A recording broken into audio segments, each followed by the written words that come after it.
Abbott. Elise, good evening. Thank you for coming on tonight. This has been an extraordinary day centering around a UN vote about Israel. Tell us what happened.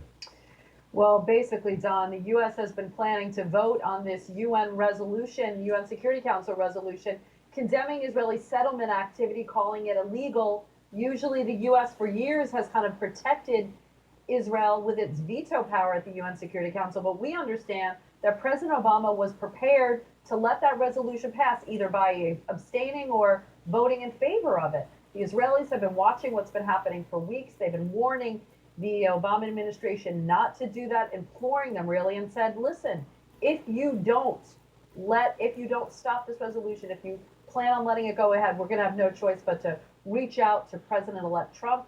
And an Israeli official told me that's just what the Israeli government did. They did reach out to the president-elect, asked him to intervene. You saw today President-elect Trump issuing a statement calling on the U.S. to veto this resolution, saying it was not helpful to Israel.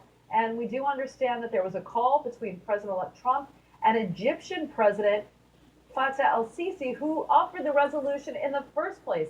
And after all this flurry of diplomatic activity, the Egyptians ended up pulling the resolution off the table, Don. And we don't know the fate of this resolution. We know that there are still discussions going on. U.S. could still be expecting a vote.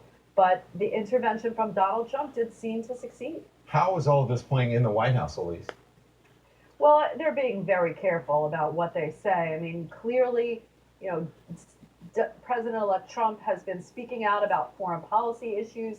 There are some officials that say, look, it's unusual, but everything in this campaign has been unusual. Others are a little bit more upset. But from the Israeli point of view, you know, some people are saying, oh, yes, this is unprecedented for President-elect to weigh in.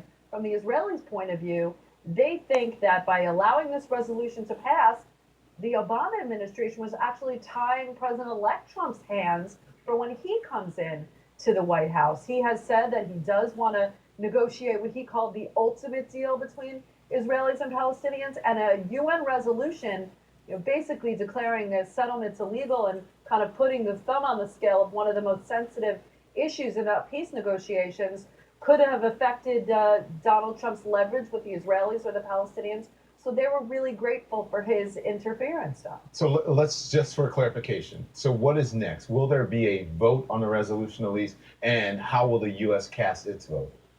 Well, we don't know if there's going to be a vote. The Arab League, all of the Arab states met today to discuss what was happening.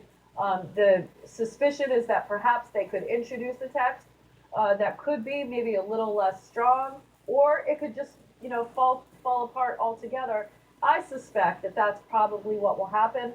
President el-Sisi, who introduced that resolution, if he's not going to give it his full backing, I don't know how it could go ahead. But the U.S. is looking, definitely, Don, to put its finger on the scale before it walks on the door on the peace process. Secretary of State Kerry was expected to lay out his vision for a peace deal. You remember he had those failed peace talks.